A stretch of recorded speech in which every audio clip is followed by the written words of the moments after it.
300,000. I mean, just pause and really think about the sheer volume of that number for a second. We're talking about 300,000 sayings or traditions evaluated by the 9th century scholar Muslim ibn al-Hajjaj. It is a massive amount of information to process. But here's where it gets really wild.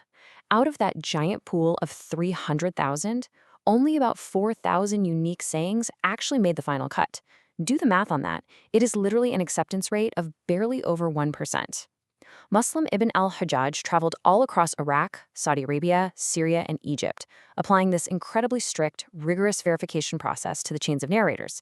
And the results? Well, it gave us one of the most meticulously curated texts in all of Islamic history.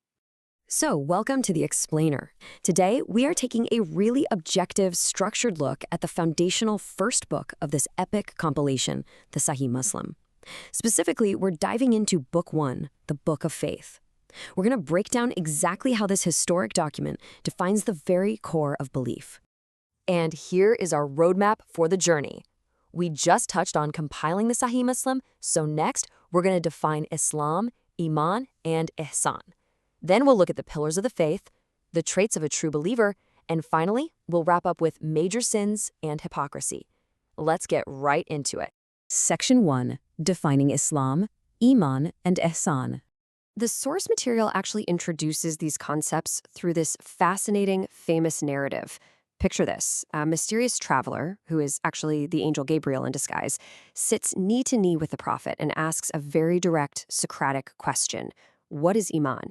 He's pushing for the strict, bottom-line definition of faith and the internal belief system. And the response outlines 6 very specific articles of faith. It affirms belief in Allah, His angels, His books, His apostles, the Day of Judgment, and finally the divine decree, the concept that all events are predestined. This effectively builds the entire internal metaphysical framework for a follower. It's really all about what's happening inside the mind and the heart.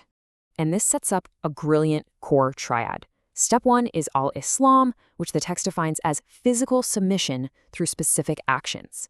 Step 2 is al-Iman, that internal faith we literally just talked about.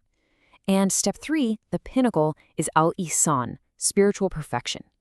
It's beautifully described as worshiping as if you're actually seeing God, with the understanding that even if you can't see Him, He absolutely sees you. Moving on to Section 2, Pillars of the Faith. So, internal belief is crucial, but it isn't the whole picture, right? It has to be coupled with action. Sahih Muslim clearly outlines 5 foundational pillars that basically prop up the entire superstructure of the religion. You have testifying to the oneness of Allah, establishing daily prayers, paying the zakat to help the needy, observing the fast of Ramadan, and performing the Hajj pilgrimage to Mecca. I absolutely love how the text hammers home the non-negotiable nature of these pillars with this anecdote. A Bedouin comes up to the prophet, wanting to know exactly what is required of him to enter paradise. After hearing those 5 basic duties, the guy just flat out swears, "I would neither make any addition to this, nor will decrease anything out of it." And the prophet's reaction? He basically says, look, if the man is true to his word, he'll succeed. It proves these physical pillars are the absolute baseline. Which brings us to Section 3. Traits of a true believer. Now, what's genuinely fascinating here is how these lofty theological duties are translated into a very practical boots-on-the-ground social contract. Listen to this quote straight from the compilation. "A Muslim is he from whose hand and tongue the Muslims are safe." That is huge. Your interpersonal behavior is literally a direct, tangible metric of your faith. Basically, if people aren't safe from your words or actions, your internal theology is entirely called into question. The text breaks these community-focused traits down even further. A true believer loves for his brother what he loves for himself. He treats neighbors with total kindness. He shows incredible hospitality to guests, and he follows a very strict rule: speak good or remain silent. The compilation just constantly links believing in Allah and the last day with simply being a decent neighbor and a good host. Even historical context acts as a metric for belief here. Take the Ansar, the helpers in Medina who offered refuge to early persecuted Muslims. The text makes love and loyalty to them a strict litmus test. In fact, hating the Ansar is explicitly labeled as a blatant sign of hypocrisy. All right, moving to our final section, major sins and hypocrisy. So far, we've looked at what builds faith. Now, let's look at the outermost boundaries that break it. The text provides a very clear list of the most grievous major sins, Polytheism is at the top, sure, but look what else shares that stage. Disobedience to parents, killing without just cause, consuming usury, and practicing magic. And get this, false testimony is weighted incredibly heavily. The text notes the prophet sat up and repeated the warning against false testimony so many times that his companions actually wished he would rest. Another massive, unforgivable boundary: pride.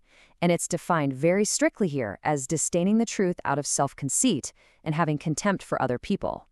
The text doesn't mince words. It unequivocally states that anyone with even a mustard seed's weight of pride in their heart is barred from paradise. Talk about a severe warning against arrogance. To make these boundaries perfectly clear, the text uses a really stark binary comparison between a believer and a hypocrite. Where a believer speaks good, a hypocrite tells lies. Where a believer fulfills pledges, a hypocrite acts treacherously. Where a believer is reliable, a hypocrite completely betrays trust. The terrifying takeaway here is that even if someone prays and fasts, exhibiting these specific negative traits slaps them with the label of sheer hypocrisy. But there is some really fascinating theological nuance here when it comes to committing a sin. The text draws a line between a complete separation from the faith and a temporary diminution, or shrinking, of belief. For instance, a thief or a fornicator is temporarily considered not a believer in the exact moment they are committing the act. Their faith dips, but they aren't permanently cast out. The door for repentance remains completely open. There is, however, a line you just cannot cross: a strict, absolute zero-tolerance policy for community betrayal. The quote is, "He who takes up arms against us is not of us." That's a definitive boundary right there. Violence against the community isn't just a sin, it equates to entirely leaving the fold of the faith. So let's bring it all together. If, according to the Sahih Muslim, faith is defined not just by the metaphysical things you believe in your head, but by whether your neighbor is actually safe from your tongue and your hand, what does that really say about the true nature of belief? It leaves us with this incredible, profound thought. True internal devotion is completely inseparable from external human decency. Thanks for hanging out with me for this explainer. Keep questioning, keep learning, and I'll catch you in the next one.